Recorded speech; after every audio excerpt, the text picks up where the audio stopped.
Hello, welcome to yet another demonstration on how to perform a simple regression analysis.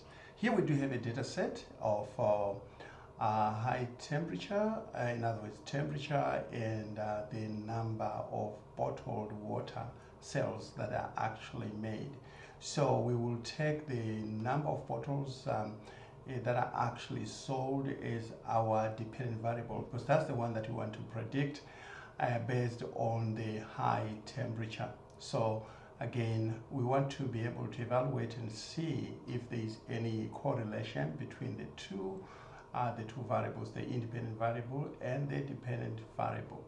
Now to perform that, you need to activate the data, the analysis function in Excel, and in this particular case, it's actually available for me. The reason why it's actually available is because I actually had to add it in. Now to do that, you just go to File and you go to Options. And under Options, you'll be able to find Add-ins. So you click on that and you should be able to go to Excel Add-ins down here. So you click on Go so that you can select, you put a check mark on Analysis Toolpack. And once you've done that, you go ahead and say OK. And you should be able now to activate data analysis so that you can select regression. And then we go ahead and say, okay, now you are ready to select the dependent variable, which is input Y, and in this case is the water. And then you go into input X, which is the independent variable, the predictor. Okay, and then of course you can specify that the first row is actually a label, and of course by default confidence level is going to be 95 anyway. So even if we put a check mark or we don't, it doesn't really matter. Then the next section is for you to select where do you want the output to be placed, right? So in my case, I want the output to be placed right here where the data is. Otherwise, you can actually put it on a separate page or in a separate file. You know, that function is actually available as well. But make sure that if its output range is actually here, then you have to click inside this box so that you can then select where you want your results to begin. Once you've done that, you go ahead and say OK. All right, and you can see that the summary output or the regression statistics have actually been generated. Then, of course, you make sure that you clean up the page so that the information is way more readable. And you will notice that the lower 95 and upper 95 is actually repeated at the bottom here, so we delete the last two columns. Once we've done that, we should be good to interpret the results. Now you'll notice that there's a regression statistics section, and then we've got the ANOVA section, and then we've got the coefficient section. So even if you're actually using SPSS, you find that the presentation is about the same, right? Even though it's a little bit cleaner in SPSS, because SPSS as a statistical tool is much more advanced in its application to statistical analysis, whereas in Excel, it's expecting you to change the decimal places and so forth, right? Okay, but anyway, that's a topic for another day.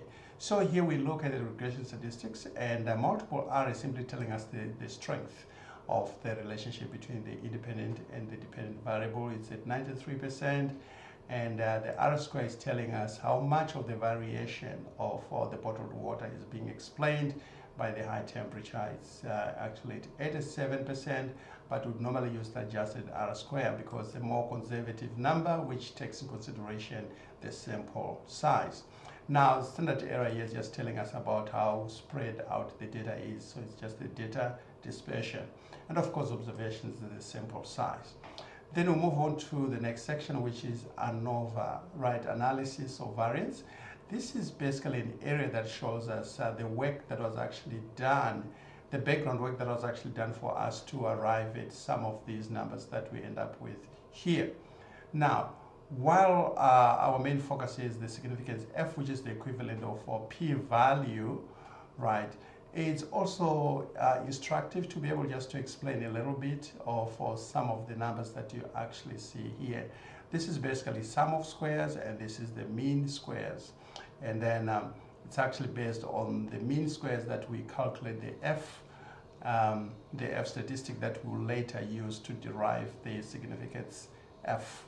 Right, so what do I mean by that? If you divide the regression mean square, okay, so let me put a formula right there. Mean square divided by the residual mean square. You can see that it calculates the F statistic that we'll use later. Now, in the sum of squares, if you, for example, let's say I am here, so I enter the equal sign, and I click on the regression sum of square divided by the total, like that, you can see that that's how the R square was actually derived. So the ANOVA, analysis of variance, is basically where the actual work is done to create the foundation based on which all the other statistics are actually going to be generated. Okay, so I just wanted to do that quick demonstration so that you can actually see that these numbers are actually meaningful, and they do serve as the foundation for other statistics that are actually calculated there. So now when we look at significance F, it's simply telling us that this number is actually to 6 decimal places. That's why you see the E minus 0.6. It's a scientific notation. Whenever you see a number together with some characters within it, it is a scientific notation. What does this actually mean? It means that this number is actually written to 6 decimal places.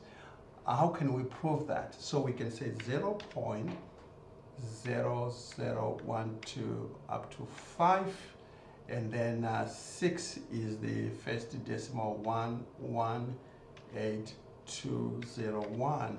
So you can actually see here what I've done is I've written this number to 6 decimal places. So I'm assuming that 118,201 begins at 6th position. Right, so if I do that and press enter, you can see that it does convert back to that, but we can see here that it's 0.000. So this number is actually smaller than 0.05, so therefore it's statistically significant. And again, because here we are only using a binary relationship, you can see that our p-value is exactly the same as the significance F, so which means it's telling us that the relationship is statistically significant, right? So if that's all we're actually looking for, we would actually end there. But however, we also need to interpret the coefficients here. Here you can actually see that it's telling us that for every change in the unit of high temperature, whenever there is that change, it means that the number of cases that are actually solved will increase by 0.67. Right, but it can be as low as 0.51 or can be as high as 0.84. So it can actually vary between those two numbers. Why is that? Because of course the data is spaced out. There's data dispersion. So the range of our estimates can vary in a actually given range. And of course, our coefficients here do a good job of actually showing us how that impact would actually have effect on our estimations. All right, so otherwise, once we've done that, we're pretty much done explaining the key statistics that we need in our regression analysis.